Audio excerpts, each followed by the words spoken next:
السلام علیکم۔ اللہ تعالیٰ قرآن مجید میں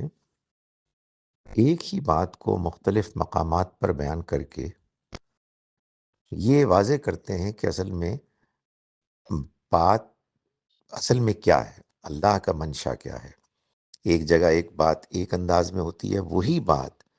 ذرا الفاظ کے فرق سے ایک دوسری جگہ بیان ہوتی ہے،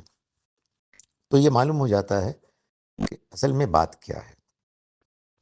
اگرچہ کہ قرآن میں یہ بہت بیان ہوا ہے کہ یہدی من یشاء، اللہ ہدایت دیتا ہے جن کو چاہتا ہے، اور اس کو یوں بھی آپ ترجمہ کر سکتے ہیں جیسا کہ آپ نے کیا کہ وہ ہدایت دیتا ہے ان کو جو چاہتے ہیں کہ ان کو ہدایت ملے۔ مگر اور جگہوں پر مثال کے طور پر سورہ شورا کی آیت نمبر 13 میں، سورہ نمبر 42 ہے، اللہ تعالیٰ فرماتے ہیں کہ اللہ یجتبی الیہ من یشاء،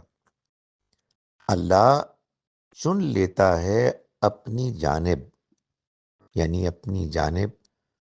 آنے کے لیے جن کو چاہتا ہے۔ تو یہاں بالکل بات واضح ہو گئی کہ اصل میں انتخاب اللہ کا ہے، اور آیت کا اگلا ٹکڑا تو اور بھی واضح کر دیتا ہے، وَيَهْدِي إِلَيْهِ مَن يُنِيبُ، اور وہ رہنمائی کرتا ہے اپنی جانب ان کو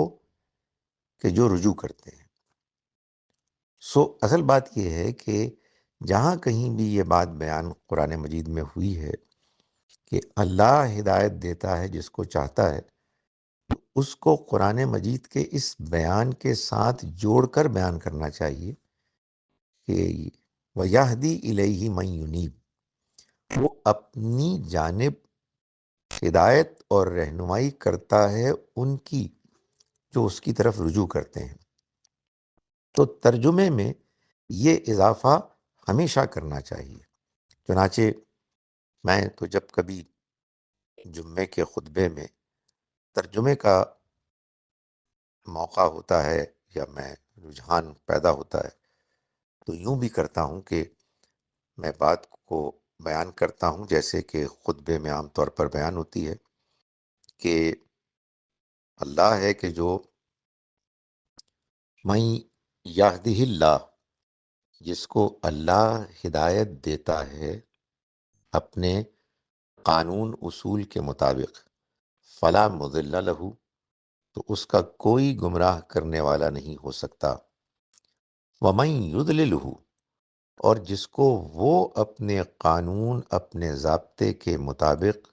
گمراہ کرتا ہے، فلا ہادی لہ، تو اس کا کوئی ہدایت دینے والا نہیں ہو سکتا۔